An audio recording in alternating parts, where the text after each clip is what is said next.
জেলার দ্বিতীয় ধাপে নির্বাচনে ব্যাপক প্রচারণায় রয়েছে নির্বাচনী প্রার্থীরা।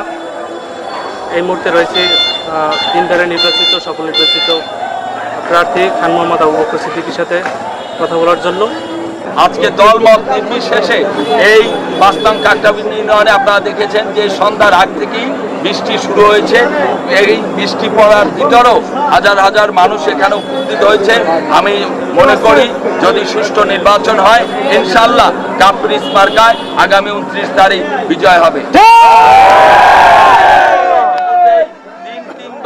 এই উপজেলার মানুষ আমাকে নির্বাচিত করেছে এবং জননেত্রী শেখ হাসিনার কাছ থেকে আমি যে সকল উন্নয়ন আনতে সক্ষম হয়েছি এবং আগামীতে শেখ হাসিনা যে ঘোষণা দিয়েছেন 41 সালের ভিতরে স্মার্ট বাংলাদেশ নির্মাণে, সেই 41 সালের ভিতরে স্মার্ট বাংলাদেশ হওয়ার জন্য সবার আগে এই মির্জাগঞ্জ উপজেলাটাকে এগিয়ে নেওয়ার জন্য